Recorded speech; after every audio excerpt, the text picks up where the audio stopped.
이 시간 함께 살펴볼 하나님의 말씀은 로마서 12장 4절에서 8절까지의 말씀입니다. 로마서 12장 4절에서 8절까지의 말씀입니다. 신약 256페이지쯤에 있습니다. 하나님의 말씀을 제가 읽겠습니다. 우리가 한 몸에 많은 지체를 가졌으나 모든 지체가 같은 기능을 가진 것이 아니니 이와 같이 우리 많은 사람이 그리스도 안에서 한 몸이 되어 서로 지체가 되었느니라. 우리에게 주신 은혜대로 받은 은사가 각각 다르니 혹 예언이면 믿음의 분수대로, 혹 섬기는 일이면 섬기는 일로, 혹 가르치는 자면 가르치는 일로, 혹 위로하는 자면 위로하는 일로, 구제하는 자는 성실함으로, 다스리는 자는 부지런함으로, 긍휼을 베푸는 자는 즐거움으로 할 것이니라. 아멘. 귀한 찬양 감사합니다. 성도님들 한 주간 동안 잘 지내셨습니까? 그래도 지난주는 이제 조금씩 폭염이 가라앉고 아침 저녁으로 선선해서 좀 괜찮으셨죠? 네. 자, 우리 일주일 만에 만났는데 같이 인사 좀 나누겠습니다. 앞뒤 좌우에 계신 분들과 인사 좀 하시죠. 반갑습니다. 잘 오셨습니다. 주님의 은혜와 평강이 함께 하시기 바랍니다.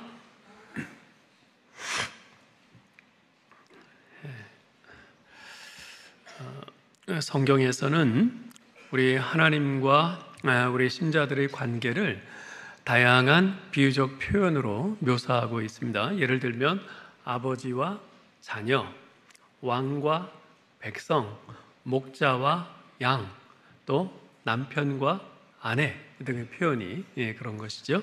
그런 표현들 가운데 중요한 표현이 또 하나 있는데 토기장이와 진흙이 바로 그것입니다. 우리 신자들, 하나님의 백성들은 진흙이고 하나님은 그 진흙으로 그릇을 빚으시는 토기장이시라는 거죠. 저는 여러 표현들 가운데서도 개인적으로 이 표현을 참 좋아합니다. 왜냐하면 여기에는 불완전한 것이 완전한 것이 되고 형편없던 것이 멋진 것으로 탈바꿈하며 부족했던 것이 충만한 것으로 완성된다는 개념이 담겨 있기 때문에 그렇습니다. 그렇지 않습니까? 진흙이라는 거 별 볼 일 없는 그냥 흙 아니겠어요? 그 자체로는 뭐 불완전한 거죠. 형편없는 거예요. 그런데 이것이 토기장이의 손을 통해서 멋진 그릇으로 빚어집니다. 우리는 본래 볼품없는 진흙덩이에 불과한 존재들입니다. 다들 저잘난 맛에 살고 있고 겉보기에는 그럴듯한 모습으로 남들 앞에 자신의 존재를 내세우지만 실상은 이기심과 교만과 탐욕 등 이러저러한 수많은 죄와 허물로 가득 차 있는 진흙덩이에 불과한 존재들이죠. 이렇듯 볼품없는 우리를 하나님께서 빚으셔서 아름다운 그릇으로 완성시키십니다. 형편없던 나의 존재가 멋지고 가치 있는 그릇으로 완성되어 간다는 것, 이 사실을 생각하면 정말 얼마나 흥분되는지 모릅니다. 정말 너무나 기뻐요. 제 스스로의 실망스러운 모습을 볼 때마다 장탄식과 한숨이 내쉬어지다가도 지금도 열심히 나를 빚으셔서 점점 그럴듯한 모습으로 완성시켜 가시는 토기장이 하나님을 생각하면 다시금 일어설 용기가 생깁니다. 토기장이 하나님, 얼마나 감사한지요. 자, 그런데요, 하나님께서 우리를 빚어 가실 때 일반적인 다른 인간 토기장이들과는 좀 다른 방식으로 일을 하십니다. 일반적으로 토기장이들은요, 내가 이 진흙으로 뭘 만들겠다, 구상이 다 있죠. 그래서 자기가 생각하고 있는 모습 그대로 진흙을 빚습니다. 완전히 일방적입니다. 진흙은 전적으로 수동적일 뿐입니다.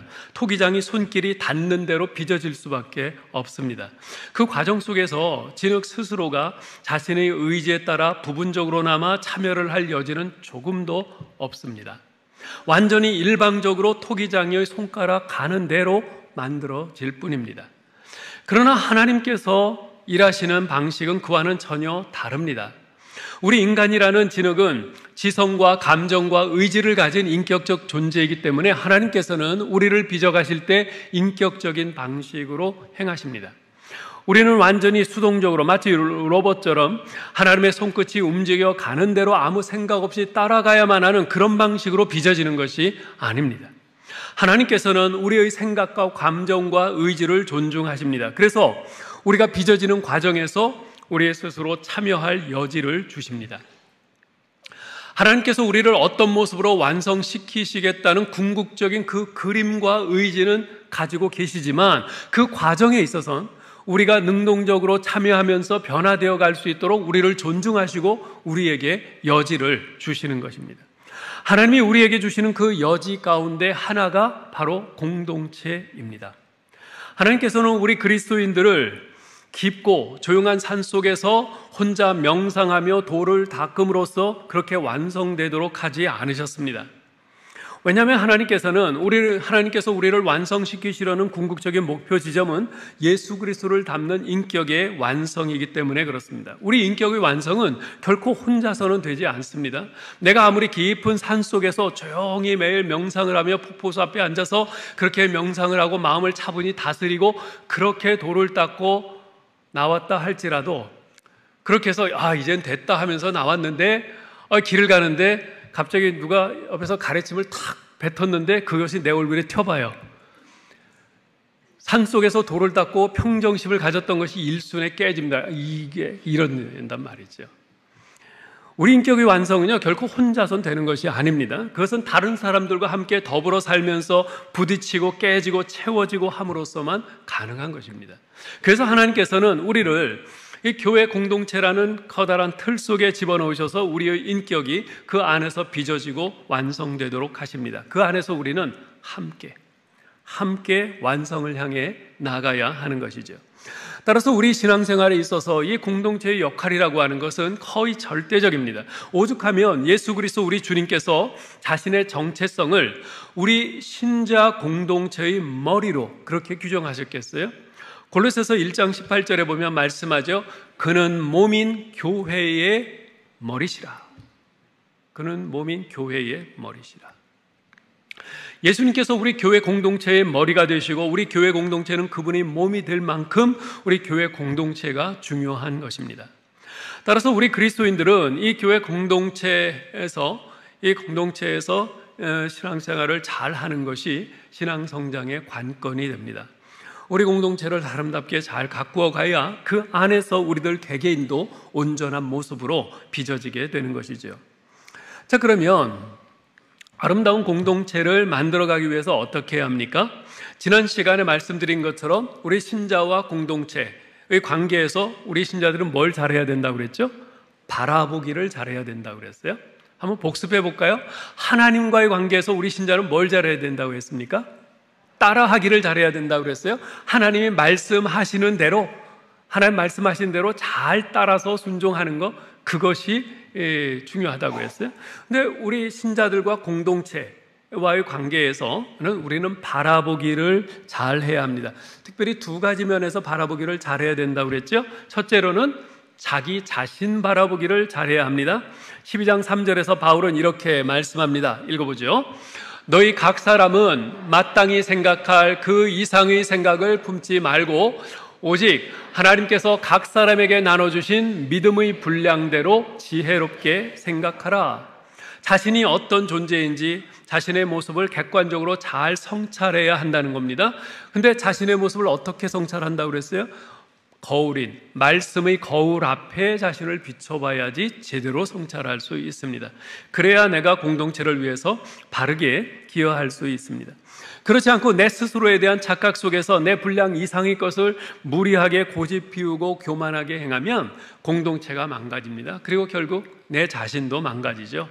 그래서 신자는요, 무엇보다도 자기 자신 바라보기를 잘 해야 합니다. 아름다운 공동체를 만들어가기 위해서 해야 할 두 번째 일은 타인 바라보기를 잘 해야 합니다. 이제 오늘 이것에 대해서 말씀을 드리려고 하는데요. 이 말은 나와 한 공동체를 이루고 있는 동료 신자들 바라보기를 잘해야 한다는 말입니다. 많은 경우에 교회 공동체가 깨지고 분열되고 훼손되는 이유가 뭐겠어요? 결국 동료 신자들 바라보기를 잘못해서 그런 것입니다. 동료 신자들을 잘못된 안경을 쓰고 왜곡된 시각으로 바라보기 때문에 그런 일들이 생기는 거죠. 자, 그러면 우리는 동료 신자들을 어떤 시각으로 바라보아야 할까요? 오늘 본문 4절, 5절에서 이렇게 말씀합니다. 같이 읽어볼까요? 우리가 한 몸에 많은 지체들을 가졌으나 모든 지체가 같은 기능을 가진 것이 아니니 이와 같이 우리 많은 사람이 그리스도 안에서 한 몸이 되어 서로 지체가 되었느니라. 네. 자, 우리가 서로 바라보기를 잘해야 되고 특별히 다른 동료 신자들 바라보기를 잘해야 되는데 먼저 우리는 서로를 볼 때 그리스도 안에서 한 몸을 이루고 있는 지체라, 이 시각으로 서로를 바라보아야 합니다. 그리스도 안에서 한 몸을 이루고 있는 지체다, 이 시각으로 서로를 바라보아야 합니다. 우리 몸에는 많은 지체들이 있죠. 눈, 코, 귀, 입, 손, 발, 심장, 콩팥, 뇌, 위 등등 많은 기관들, 지체들이 있습니다. 그런데요, 일반적으로 우리 사람들은요, 우리 몸의 지체들 하나하나를 따로 떼어 보면서 평가를 하는 경향이 있어요. 전체적으로 안 보고 하나하나 따로 떼어서 봐요. 그래서 아기를 볼 때 어때요? 아이고 이놈 눈이 어쩜 이렇게 부리부리하게 잘생겼어? 눈을 큰 왕방울 만한 그 눈을 탁 떼어놓고 본단 말이에요. 부리부리하게 잘생겼어요. 근데 한번 보세요. 여러분, 그 눈만 딱 떼어놓고 보면 이 크고 왕방울 만한 큰 눈, 그 눈을 보면 어떨까요? 그 눈만 탁 보이면 무섭지 않겠어요? 그죠? 아유, 어쩜 손이 그렇게 곱고 예쁘세요? 어떠세요? 곱고 예쁜 손만 허공에 둥둥 떠다닌다면? 와, 귀신이다 그러지 않겠어요? 여러분, 부리부리하게 크고 잘생긴 눈도 곱고 예쁜 손도 몸의 제자리에 붙어 있어야 잘생긴 것이고 예쁜 것입니다. 그러므로 몸 전체를 보면서 거기에 붙어 있는 지체들을 보아야 합니다. 예수 믿는 우리 신자들도 마찬가지입니다. 우리 모두는 예수 그리스도의 몸된 교회를 이루고 있는 지체들입니다. 이 말은 우리들 한 사람 한 사람이 그리스도의 몸에 붙어 있을 때 아름답고 건강하다는 의미입니다. 이렇게 우리는 천국에 가기까지 함께 살고 함께 울고 함께 웃으면서 함께 자라가야 할 공동 운명체입니다. 뗄래야 뗄 수 없는 관계지요. 그렇습니다. 우리는 하나입니다. 오래전에요, 그 미국의 월트 디즈니사에서 만든 토이스토리라는 만화 영화가 있었습니다. 거기 보면 머리에 뿔이 달려있고 눈이 3개, 양쪽 손에 손가락이 각각 3개씩 달린 녹색의 외계인 인형들이 나와요. 모두가 똑같이 생겼어요. 근데 그 인형들은 한마디밖에 할 줄 몰라요. 늘 똑같은 한결같이 하는 한마디 말이 있어요. 우린 하나다, 이 말만 해요. 우린 하나다, 우린 하나다, 이 말만 해요. 그 만화 영화가 아이들에게 한참 인기를 끌 때 일이었는데요, 당시 우리 아이가 한 30살쯤 됐어요. 근데 우리 부부가 가끔 의견 충돌이 일어나서 말다툼 할 때가 있거든요. 근데 그 모습이 어린 아이 눈에 보기에도 그렇게 별로 안 좋았던 모양이에요. 어느 날 우리 부부가 좀 말다툼을 하는데 아이가 우리 사이에 와서 한 손으로는 제 손을 잡고 한 손으로는 제 아내 손을 잡고 우린 하나다, 우린 하나다, 만화영화 목소리 그대로 내갖고 하는 거예요. 우린 하나다, 우린 하나다. 그 모습을 보니까 어찌나 우습든지 말다툼을 그치고는 아이를 안고선 우쭈쭈 우리 아들 그랬던 기억이 납니다. 그렇습니다. 여러분, 우린 하나입니다. 우린 하나예요. 어째서 그렇습니까? 우리 그리스도인들은요, 존재의 근원에 있어서 동일하기 때문에 그렇습니다. 우리 모두는 예수 그리스도의 보혈로 구원받은 존재들입니다. 예수님께서 날 위해 십자가에서 보혈을 흘리고 죽으셨듯이 내 옆에 있는 형제 자매를 위해서도 그 보혈을 흘리고 죽으셨습니다. 하나님이 나의 아버지이시듯이 여러분 곁에 있는 형제 자매의 아버지이시기도 합니다. 그래서 우리는 하나입니다. 또한 우리의 삶의 목적에 있어서도 동일하기 때문에 우리는 하나입니다. 우리 그리스도인들의 삶의 궁극적인 목적이 뭐죠? 이 땅에 하나님의 나라와 의를 이루는 것입니다. 그래서 하나님을 영화롭게 하는 것이죠. 우리 각자의 직업이 다르고 하는 일은 달라도 우리 각자의 삶의 현장에 하나님의 나라를 이루어가고 하나님을 기쁘시게 하려는 목적만은 일치합니다. 그래서 우리는 하나입니다. 뿐만 아니라 우리 인생의 종착역이 동일하기 때문에 우리는 하나입니다. 우리 그리스도인들은 천국을 소망하며 꿈꾸는 사람들입니다. 우리는 이 땅에서만 함께 살 사람들이 아니라 천국에 가서도 영원히 함께 살 영원한 공동 운명체입니다. 그래서 우리 모두는 예수 그리스도를 영접한 직후부터 영원히 하나가 되어서 영원까지 살게 될 사람입니다. 그래서 우리는 하나인 것이죠. 자, 서로 옆에 계신 분들을 한번 보실까요? 보기 싫어도 보세요. 그리고 한번 손을 좀 잡아보시기 바랍니다. 옆에 분들을 한번 손을 잡아보세요. 우리 윤영준 장로님, 최종우 목사님 남북으로 멀리 떨어져 계신데 함께 붙으셔요. 그래서 한번 손을 좀 잡아보시기 바랍니다. 네. 그러면서 이렇게 말씀하십시오. 우린 하나다. 네, 여러분 목소리로 하세요. 우린 하나다. 우린 하나다. 한 번 더요. 우린 하나다. 네. 우린 하나라는 이 절대적인 명제 아래, 이 용광로 안에 이제까지 서로에 대해서 혹시 가지고 있었을지 모르는 원망과 불평과 미움을 다 녹여버리실 수 있기를 바랍니다. 그래서 이왕에 한 배 타고 같이 가야 할 운명이라면 좀 더 기쁘고 즐겁게 밝게 웃으면서 서로의 등을 두드려주면서 같이 갔으면 좋겠습니다. 우린 하나입니다. 할렐루야. 예. 자, 우리 신자들은 서로를 어떤 시각으로 바라보아야 하는가? 방금 말씀드리기를 우리는 그리스도의 몸을 이루고 있는 지체다. 이런 시각으로 보아야 된다고 그랬어요. 둘째로 우리는 각기 독특한 존재라고 하는 이 시각으로 서로를 바라보아야 합니다. 우리는 각각 독특한 존재다. 6절로 8절을 같이 읽어볼까요? 우리에게 주신 은혜대로 받은 은사가 각각 다르니 혹 예언이면 믿음의 분수대로, 혹 섬기는 일이면 섬기는 일로, 혹 가르치는 자면 가르치는 일로, 혹 위로하는 자면 위로하는 일로, 구제하는 자는 성실함으로, 다스리는 자는 부지런함으로, 긍휼을 베푸는 자는 즐거움으로 할 것이니라. 하나님께서는 여기 6절에서 말씀하세요. 우리에게 주신 은혜대로 받은 은사가 각각 다르다고 하세요. 하나님께서는 우리에게 은혜를 주시면서 각자에게 은사를 주셨습니다. 근데 여기서 바울은 은혜라는 말에는 단수명사를 사용하고요, 은사라는 말에는 복수명사를 사용하고 있습니다. 즉 하나님께서는 우리 모두에게 동일한 예수 그리스도의 십자가의 은혜를 주시면서 그 은혜의 선물로 우리 각자에게 서로 다른 은사들을 주셨다는 말입니다. 우리 모두는 하나이지만 독특한 존재들입니다. 그 누구도 똑같지 않습니다.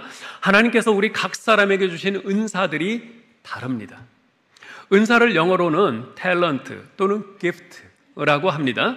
즉 선물로 받은 재능 또는 능력이라는 의미죠. 우리가 예수님을 영접하고 하나님의 자녀가 되었을 때 하나님께서는 우리 모든 신자에게 각각 은사들을 나누어 주셨습니다. 오늘 본문인 로마서 12장에는 예언의 은사, 섬김의 은사, 가르침의 은사, 위로의 은사, 구제의 은사, 다스림의 은사, 긍휼의 은사 등만을 언급하고 있습니다만 이 은사들이 전부는 아닙니다. 이 외에도 고린도전서 12장에 보면 지혜, 지식, 믿음, 병고침, 능력, 행함, 영분별함, 방언, 방역, 통역 등의 은사들이 언급되어 있습니다. 이 외에도 또 여러 은사들이 있습니다. 우리가 분명히 알아야 할 것은요, 예수 믿고 하나님의 자녀가 된 사람치고 은사를 못 받은 사람은 아무도 없다는 겁니다. 모든 신자들이 다 은사를 받았습니다. 서로 같은 은사를 받은 사람들도 있지만 많은 사람들의 은사가 서로 같지 않습니다. 또한 은사를 하나만 받은 사람도 있지만 하나 이상의 은사를 받은 사람들도 있습니다. 분명한 것은 하나님께서는 모든 자녀에게 선물로 은사들을 골고루 주셨다는 사실입니다. 저는 아무리 봐도 저게 은사가 없는 것 같은데요? 뭐 이러는 분들도 있을 겁니다. 그분은 은사를 못 받은 게 아니라 자기가 받은 은사를 아직 알아차리지 못하고 있을 뿐입니다. 중요한 것은요, 은사를 활용하지 않으면 내가 어떤 은사를 받았는지를 모르게 돼요. 이건 나중에 가서 한 번 더 설명을 드리겠습니다. 자, 그렇다면 우리 모든 사람에게 다 은사를 주셨다. 주셨는데 그 은사들이 서로 같지 않다. 이 사실이 의미하는 바가 뭘까요?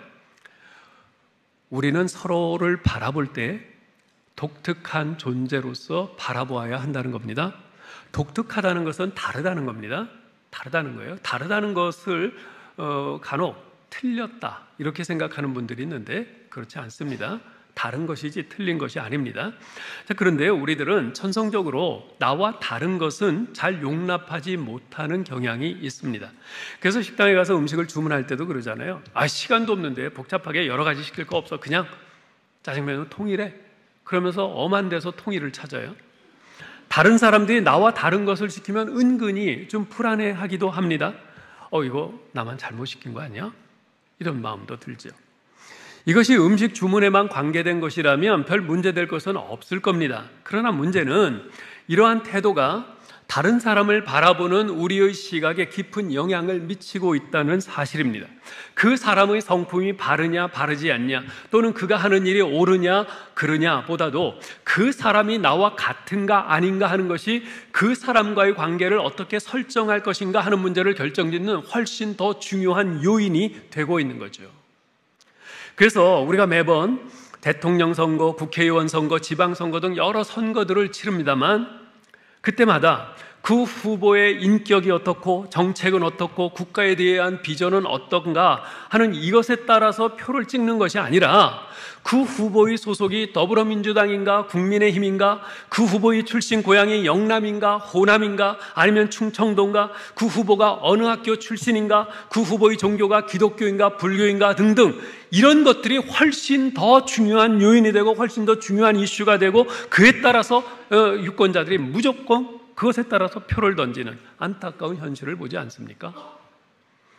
양상이 조금 다르기는 하지만 다른 사람들의 독특성을 제대로 인정하지 않는 분위기는 교회 내에도 존재하고 있습니다. 많은 경우에 교회 내에서는요, 각 사람이 자신이 가지고 있는 은사와 직분에 대한 우월감을 은연중에 과시하고 주장하는 모습으로 나타나곤 합니다. 내가 하고 있는 일이 저 사람이 하고 있는 일보다 더 중요해, 내가 더 값진 일을 하고 있는 거야 등등의 생각이 우리 속에 은연중에 자리 잡고 있어요. 더 심하면 그것이 우리를 강하게 사로잡아서 겉으로 표출되고 그로 말미암아 우리 공동체 안에서 서로 불화가 생기고 다툼이 생기고 그러지요. 우리 교회에 15개의 위원회와 8개의 교육부서, 9개의 찬양대와 찬양팀, 16개의 남녀 전도회가 있습니다. 하나하나가 다 귀한 사역들입니다. 그런데 그 중에는요, 찬양대나 찬양팀, 예배 안내 등과 같이 다른 사람들 앞에 나서서 드러나게 하는 사역들이 있는가 하면 방송사역팀, 주차봉사팀, 주방팀, 회계, 헌금 집계하는 회계사역팀 등등 골방에서 드러나지 않게 섬기는 그런 사역도 있습니다. 인터넷 사역팀이나 문서 사역팀 같이 컴퓨터 앞에서 키보드를 두드리면서 해야 되는 그런 사역이 있는가 하면 관리 사역팀처럼 청소하고 망치질하고 뜨거운 떼약볕 앞에서 삽질도 하면서 땀을 흘려야 하는 그런 사역도 있어요. 그렇다고 해서 이 사역이 저 사역보다 더 귀하고 중요하다고 말할 수는 없습니다. 하나같이 다 중요하고 다 귀한 사역들이에요. 서로 전혀 비교할 수 없는 독특성이 각각의 사역에 있는 겁니다. 이것은 각 개인에 있어서도 마찬가지죠. 하나님께서 각자에게 주시는 은사와 직분이 다 같지 않습니다. 독특합니다. 그래서 우리가 서로를 바라볼 때 이 사실을 인정할 줄 알아야 합니다. 그렇지 않으면 우리는 자꾸만 서로를 비교하면서 내가 낫네, 네가 낫네 하면서 다툼과 분열이 그치지 않을 것입니다. 여러분, 육상선수, 달리기 하는 육상선수를 평가하는 기준이 뭘까요? 얼마나 빨리 달리느냐 아니겠어요?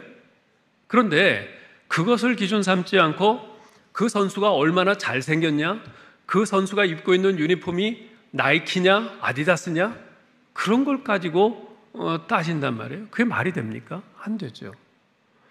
반대로 미스 코리아 선발대회에서의 기준이 뭡니까? 얼마나 예쁘고 교양이 있느냐 하는 것 아니겠어요? 그런데 그 후보로 나온 여자가 얼마나 달리기를 잘하느냐, 그걸 가지고 미스 코리아 뽑지는 않잖아요. 그죠? 서로를 비교하는 것은 금물입니다. 각자의 독특성을 인정해야 합니다. 그런 의미에서 오늘 말씀에서는 우리 교회 공동체를 일컬어서 몸이라고 말하고 있습니다. 각 신자들은 몸의 지체라고 말합니다. 어떤 사람은 손의 역할, 어떤 사람은 눈의 역할, 어떤 사람은 발의 역할 등 각 사람이 모두 지체입니다. 그 모두가 모여서 하나의 온전한 몸을 이루는 것이라고 말씀하고 있습니다. 여러분, 우리 몸에서 가장 귀한 지체가 어느 것이라고 생각을 하세요? 우리 몸에 다양한 기관들, 지체가 있는데 어느 것이 가장 중요하다고 생각하세요? 사실 다 중요하죠.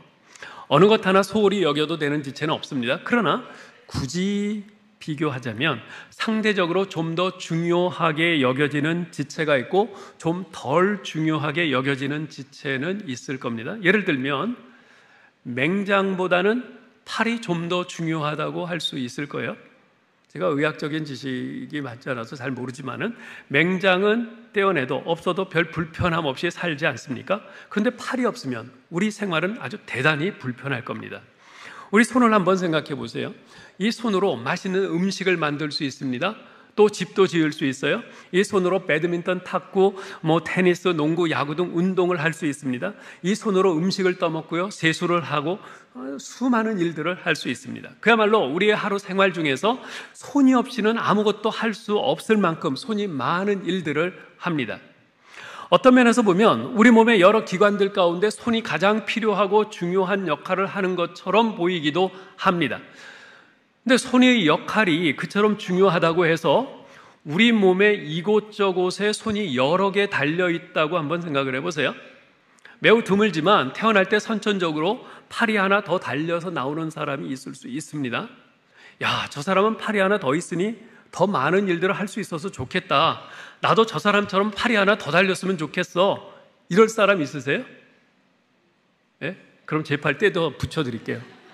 예, 없을 겁니다. 여러분, 아무리 내 은사와 직분이 남들보다 더 중요하고 귀한 것 같아도요, 그것만으로는 별 쓸모가 없습니다.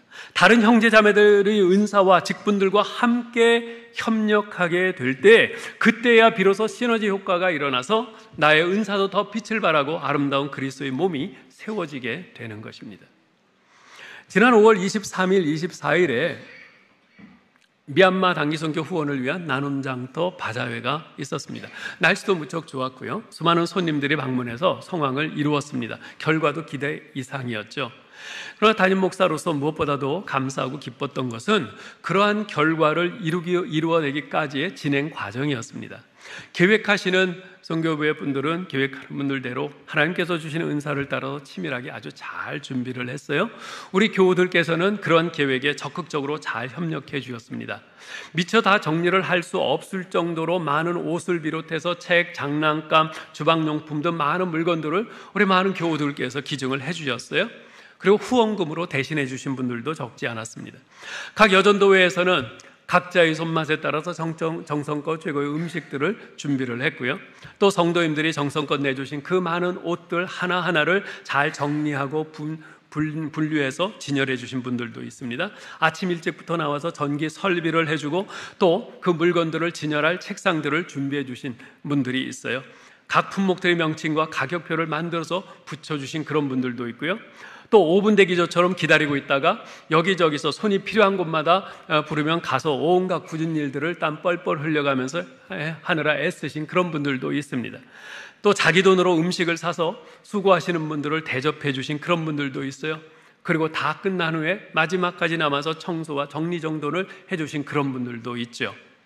수많은 교우들이 함께 참여해서 함께 땀 흘리고 함께 수고한 그런 바자회였습니다. 그렇게 모여진 후원금으로 우리 18명의 미얀마 단기선교팀이 미얀마에 가서 그곳의 영혼들을 사랑으로 섬기면서 많은 수고를 하고 돌아왔지요. 여러분 한번 생각해 보세요. 내가 아무리 음식을 맛있게 잘한다고 해서 나 혼자 한다면 사람들이 그처럼 많이 몰려오겠어요? 그렇게 많은 사람들을 우리가 다 응대할 수 있겠습니까? 우리에게 서로가 있기에 시너지 효과가 일어나서 이와 같은 귀한 결과를 이루어낼 수 있게 된 것이죠. 사랑하는 성도 여러분, 이처럼 우리는 서로를 필요로 합니다. 내 옆에 있는 형제자매는 나의 경쟁자가 아니라 나를 돕고 완성시키기 위해서 하나님께서 보내신 나의 천사인 것입니다. 서로의 독특성을 존중하실 수 있기를 바랍니다. 서로의 가치를 인정하실 수 있기를 바랍니다. 내 옆에 있는 형제는 그 자매는 나를 완성시켜줄 하나님의 도구임을 기억하시기 바랍니다. 여러분, 서로를 다시 보시기 바라요. 서로를 한번 보셔요. 그리고 이렇게 말씀하십시오. 당신은 나를 완성시켜줄 고마운 분입니다. 다시 한번요. 당신은 나를 완성시켜줄 고마운 분입니다. 네. 내 옆에 믿음의 형제 자매들이 있기에 우리가 함께 신앙생활하면서 나의 모난 인격이 깎이고 내가 영적으로 더 성숙해지고 나의 신앙격이 완성되어 가는 것입니다. 자, 끝으로 오늘 본문이 다루고 있는 은사 문제와 관련해서 한 가지 좀 더 생각해 볼 것이 있습니다. 그것은 하나님께서 모든 신자에게 각각 은사를 주신 까닭이 무엇인가라는 문제입니다. 사도 바울은 고린도전서 12장 4절로 7절에서 이렇게 말씀합니다. 같이 읽어보죠. 은사는 여러 가지나 성령은 같고 직분은 여러 가지나 주는 같으며 또 사역은 여러 가지나 모든 것을 모든 사람 가운데서 이루시는 하나님은 같으니 각 사람에게 성령을 나타내심은 유익하게 하려 하심이라. 자, 각 사람에게 성령을 나타내심은, 이 말은 각 사람에게 성령의 은사를 주심은 이런 뜻입니다. 각 사람에게 성령의 은사를 주신 까닭이 뭐라고요? 유익하게 하려 하심이라. 동사만 있고 목적어가 없습니다. 무엇을 유익하게 한다? 목적어가 없어요. 무엇을 유익하게 하려 하신다는 것일까요? 지금 바울은 그리스도의 몸된 교회 공동체에 대해서 말하고 있습니다. 따라서 각 사람에게 성령의 은사를 주신 까닭은 그리스도의 몸된 교회 공동체를 유익하게 하기 위해서, 건강하게 세우기 위해서라는 것입니다. 이 말은 그리스도의 몸된 교회 공동체의 지체인 모든 신자들이 각자의 은사를 사용해서 섬길 때 비로소 그리스도의 몸인 교회 공동체가 건강하게 온전히 세워질 수 있다는 뜻입니다. 자, 그런데 현실은 어떻습니까? 현실은 어떻습니까? 지금 우리 화성교회 공동체가 이렇게 지금 되고 있습니까? 여러분 혹시 80대 20의 법칙을 아시나요? 그 내용은 모르더라도 들어보신 적은 있을 겁니다. 이탈리아의 경제학자인 빌프레도 파레토가 주창했다고 해서 파레토의 법칙이라고도 하는데요. 이 80대 20의 법칙의 골자는 80%의 결과가 20%의 원인에 의해서 발생한다는 것입니다. 예를 들면 백화점의 전체 매출의 80%를 그 백화점에 충성된 고객 20%의 고객들이 올린다는 것이에요. 네. 자, 그런데 오늘날 대부분의 교회에서도 이러한 80대 20의 법칙이 통용됩니다. 즉 20%의 교인이 교회 일의 80%를 담당하고 있는 거죠. 어쨌든 교회가 굴러가기는 굴러갑니다. 하지만 속을 들여다보면 전체 교인의 20%의 교인들이 각각 서너 가지 일식을 맡아서 헉헉대면서 애쓰고 있고 나머지 80%의 교인은 일주일에 한 번 그냥 주일에 와서 예배만 드리고 가는 것으로 끝납니다. 참으로 안타까운 현실이 아닐 수 없습니다. 그런데 여러분, 그러한 현상에 담겨있는 그 의미가 무엇인지 아십니까? 그렇게 서너 가지씩 일들을 맡아서 섬기는 교인들은 자신의 은사가 아닌 일들까지도 억지로 맡아서 헉헉대고 있는 겁니다. 왜냐하면 다른 사람들이 안 하니까, 누군가는 해야 교회가 굴러가니까. 그래서 교회에 좀 열심히 있는 사람들이 자기 은사가 아닌 일들까지도 2가지, 3가지, 4가지씩 이렇게 맡아서 그냥 지쳐 쓰러질 때까지 헉헉대는 거예요. 반면에 나머지 80%의 교인들은 자신에게 주어진 은사를 땅에 묻어 사장시키고 있다는 의미입니다. 하나님께서 은사를 왜 주셨다고 그랬어요? 그 은사를 활용을 해서 교회 공동체를 건강하게 세우라고 주신 것인데 그렇지 않은 거예요. 그냥 그 은사를 묻어두고 있는 거예요. 여러분, 마태복음 25장에 나오는 달란트 비유를 아시지요? 그 비유에 나오는 한 달란트 받은 종이 어떻게 했습니까? 그는 주인이 자신에게 맡긴 한 달란트를 땅에 묻어두고는 아무것도 하지 않았어요. 그러다가 나중에 주인으로부터 호된 책망을 받지 않았습니까? 사랑하는 성도 여러분, 지금 자신이 그 한 달란트 받은 종과 같이 성령께서 주신 은사를 땅에 묻어두고 있는 것은 아닌지, 땅에 묻어두고 썩히고 있는 것은 아닌지 고민하셔야 합니다. 아유, 목사님, 내 나이가 이제 70 넘어 80이 다 됐는데 이제 이 나이에 뭘 하겠어요? 지난번 그 다니엘 학교 여름 성경 학교 때 오셔서 그 점심 봉사 해주실 분들을 모집한다는 광고를 드린 적 있지 않습니까? 그때 어느 부서에 여름 성경 학교가 있던 토요일 아침 한 8시 50분쯤 됐을 거예요. 제가 출근하는데 70대 후반 되신 어느 여자 집사님이 교회 문 앞에 서 계신 거예요. 집사님, 이 시간에 어쩐 일이세요? 그랬더니 여름 성경학교 때 점심 봉사할 사람이 필요하다고 해서 뭐라도 도울까 해서 왔어요. 그러세요. 오시려면 11시쯤 돼서 오셔도 충분한데 9시가 되기도 전에 오신 거예요. 그 집사님 말을 듣는데 제 가슴 속에서 뭔가가 울컥하면서 올라오더라고요. 그 연세에 집에서 손주 보면서 그냥 쉬셔도 되는데 자신도 한 손을 보태겠다고 오신 그 노인 집사님의 모습을 보시며 주님 마음이 어떠셨을까 하는 그런 생각을 해보았습니다. 제게는 사역자로서 제 마음에 가장 담고 싶은 모범으로 삼고 있는 분이 있습니다. 그분은 바로 18세기 영국과 미국의 대각성 운동을 주도했던 조지 위필드 목사님입니다. 신학교 때 교수님으로부터 그분에 대해 듣고서는 제가 너무나 감동을 받았어요. 그래서 도서관에 가서 그분에 관한 전기를 찾아서 읽었습니다. 그분은 56세로 세상을 떠날 때까지 34년 동안 사역을 했는데요. 그 34년 사역을 하면서 18,000번 이상의 설교를 했습니다. 계산을 해보니까 1년에 530회씩의 설교를 평생 한 거예요. 그 당시에는 지금과 같이 무슨 자동차가 있기를 합니까?